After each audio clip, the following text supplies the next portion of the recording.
இல்லையே, உன் மனம் தவிக்கும் தவிப்பு எனக்கு புரியாமல் இல்லை. நீ இன்னும் கொஞ்சம் நாள் பொறுத்துக்கொள். உன் கர்மாவிலிருந்து விடுபடப் போகிறாய். அது முடிந்தவுடன் உனக்கு நல்ல காலம் பிறக்கப் போகிறது. எதையும் மாற்று சக்தி உடையவன் நான். உன் தலைவிதியை நான் நல்ல முறையில் மாற்றி எழுதிவிட்டேன். இனி 16 செல்வங்களும் பெற்று பெருவாழ்வு வாழ்வாய். என் வார்த்தையில் நம்பிக்கை வை. என் வாக்கு சத்திய வாக்கு. சில காலமாக நீ நீயாக இல்லை. மனதில் கவலைகள் உன்னை காயப்படுத்துகிறது.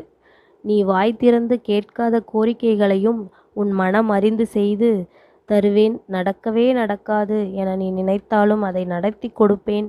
உன் அப்பன் முருகன் இருக்கிறேன், கலங்காதே. ஒரு நல்ல விஷயம் நடக்கும் என்று நினைத்து கொண்டு இருக்கிறாய். அது நடக்குமா அல்லது நடக்காதா என்ற குழப்பத்தில் இருக்காதே. அது கண்டிப்பாக நடக்கும். நான் இருக்கிறேன், பார்த்துக்கொள்கிறேன். தனியாக நீ படுகின்ற கஷ்டங்களும் தனிமையில் நீ வடிக்கின்ற கண்ணீரும் ஒரு நாளும் வீணாகாது. நீ படுகின்ற துயரங்களை மற்றவர்கள் அறியாமல் போகலாம். நீ பட்ட கஷ்டங்களுக்கு பலன் உண்டு.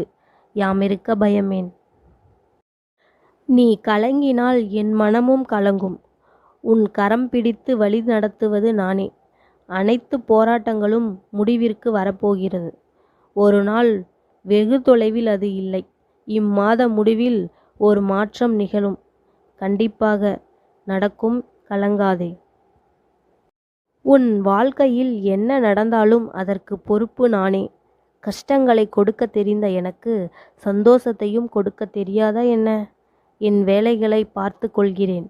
நீ உன் வேலையை பார், நல்லதே நடக்கும். உனக்கு நல்ல காலம் பிறந்துவிட்டது.